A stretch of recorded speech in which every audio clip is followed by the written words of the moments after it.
আসসালামু আলাইকুম। আজকে আমি আমের মশলা আচার রেসিপিটা নিয়ে আসছি।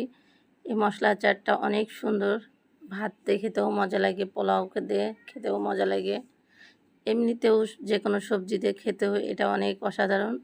তো আমটা আমি প্রথমে ধুয়ে নিয়েছি, আর ধুয়ে এটা টিস্যু দিয়ে ভালো করে মুছে নিয়েছি, এতে কোনোভাবেই যেন একটু পানি লেগে না থাকে। আর এখন আমি এটাকে ছোটো ছোটো করে কেটে নিব। আর এই আমটা আমি আঁশ সহই রেখেছি, আঁশটা ফেলে দেয়নি।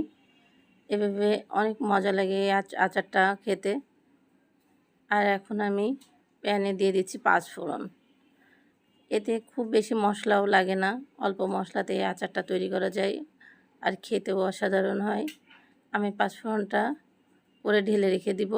আর এটা আচার তৈরি করতে লাগবে 5 ফোড়ন, রসুন আর ভিনেগার।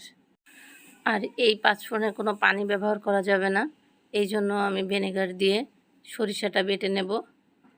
এই সরিষাটা একটু ভালো করে ফেষে নিতে হবে, কোনো আঁশ না লাগে। সাথে কয়েক কুচি রসুন দিয়ে দিচ্ছি।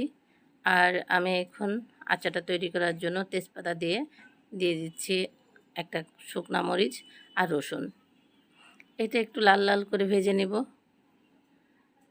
যখন একদম বাদামি কালার হয়ে যাবে তখন আমি দিয়ে দিব এই সরিষা বাটাটা আর রসুনটা। আর এখানে কোনোভাবেই পানিটা যেন না লাগে। আর আমি যদি এই ভিনেগার দিয়ে এই আচারটা তৈরি করি, কখনো তুলা উঠবে না, আর নষ্ট হবে না, রোদ্দুরের কোনো প্রয়োজন হবে না। আর এখানে আমি ভালো করে নাড়াচাড়া দিব। নাড়াচাড়া দিয়ে দিব স্বাদ মতো লবণ,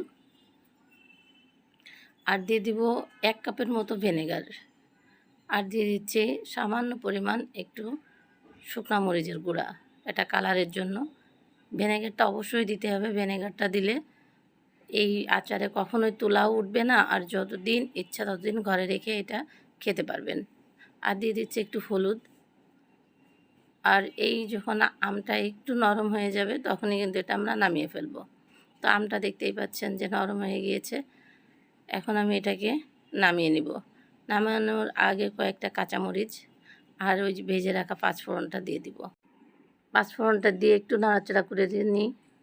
কাঁচামরিচও দিয়েছি। আর একটু সময় আমি জাল করব। একটু চিনি দিব, চিনিটা একটু কম দিব, টক জিনিসের ভিতরে চিনি দিয়েছি একটু হালকা মিষ্টি লাগার জন্য। আর এটা আমার তৈরি হয়ে গেছে। এখন আমি এটা চুলার জালটা নিভিয়ে দিয়েছি। আমি একটু ফ্রিজে উঠিয়ে দেখাচ্ছি যে আমার আচারটা কেমন হয়েছে।